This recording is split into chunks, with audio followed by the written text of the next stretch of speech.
considering 10 years is a lot of time, there are many milestones. It all started with a very successful early access launch on Steam, which has spearheaded the project to the point that it is right now. We've made a decision to develop an Fusion engine. We've also made a decision to target the console platforms.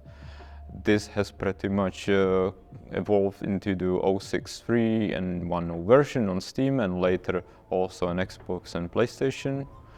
The next milestone after this was the release of Livonia DLC. And what I would also mention is the successful transition from the development to the live ops mode. This switch has got us where we are right now, with ever-growing player base even 5 years after the 1.0 release.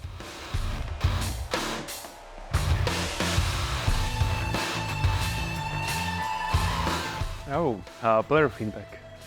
That's an interesting question, but also a little tricky, because with a game like we have, there are a lot of ideas where we should go or how we can adjust or expand the gameplay. We like a lot of those ideas. It's not always possible to include all of them, and we need to choose based on how it will impact the gameplay itself, if it will expand it, and also if it fits with our plans and still keeping the vision of the game, which is survival.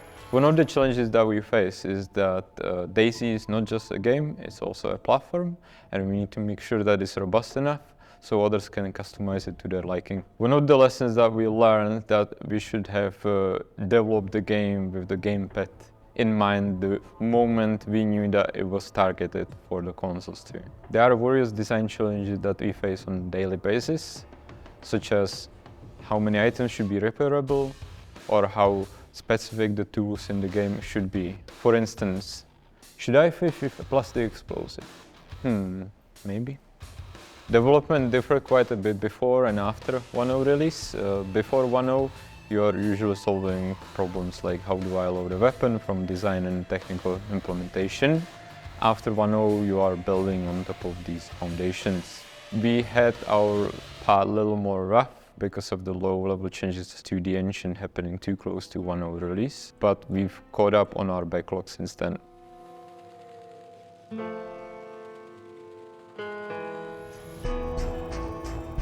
In DayZ development, we try to encourage players to become creative and inspire them to live out whatever they want to be and to create emergent gameplay this way. So whenever we bring a new feature or new cosmetics in there, we ask ourselves the question, what could players do, what kind of crazy stuff could people do with that? Balancing the game is quite difficult, and especially it applies for us because DayZ is quite a complex game with a lot of features, and adding new stuff and making sure that it clicks, well, that's not an easy task, especially for our designers. But we are always thinking how we can evolve the game in some interesting ways while still keeping the core. And by that I mean the survival experience, because DayZ is about survival. While yes, we have of course weapons and other means of distraction, we are no way near of what, for example, Arma has, because that's really focusing on military combat and simulation in a way. But in our case, it's more about environment, the hazards that players need to overcome. They need to learn how to craft things, how to find some food, water and other things to survive. And in the worst case scenario, also they might fight off some infected or even other players. But if they are lucky, they can also find someone who is friendly and want to help each other with survival, which makes it much easier. We are also looking in ways how we can add more stuff for those players, so there is more meaningful things to do when you want to help each other out.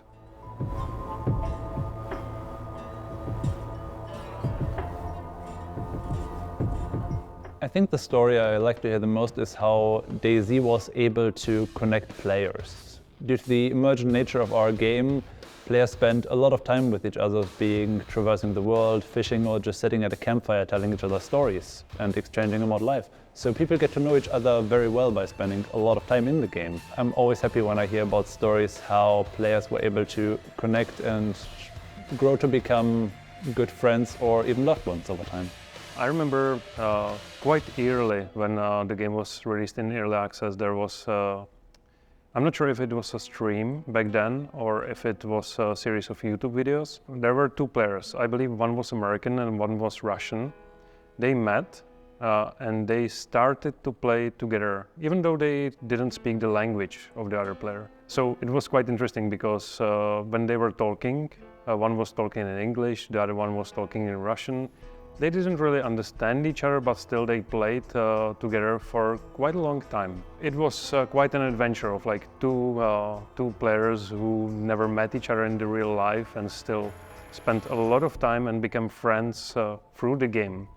And when one of the players were dying after some firefight, the last words before his character died were, "You are my friend," in another player's language.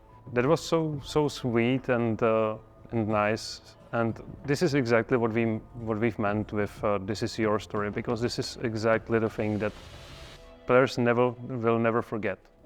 As DayZ is all about connecting with other players and creating a shared experience, there are, over the course of 10 years, of course, several stories where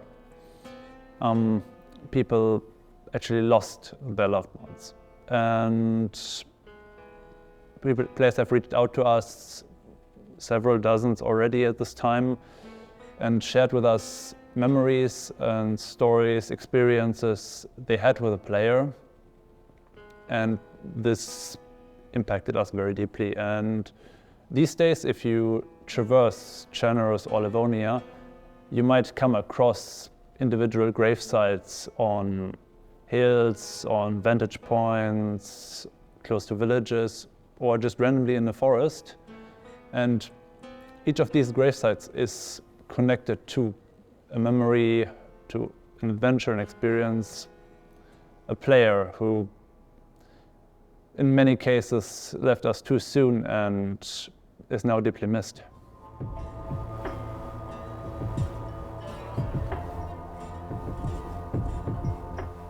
Oh, yes, there is. Can I share it? Not sure about details, but I can give you some hints, maybe. The thing is that we still have plans, and when I'm saying plans, we're thinking years, not months. So we are, of course, planning to support the game in a way that our players might know, with some free updates, some additional stuff that they can use and play around with. But we are also thinking about how can we move into the next decade with DayZ, with some new content and some new gameplay that will be interesting for our players.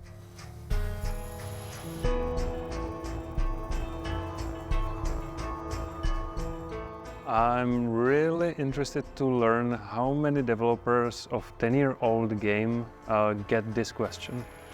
Because, we're a little unicorn here with celebrating 10 years anniversary this year, and we still have a lot of plans for years to come, including both free updates and maybe something more.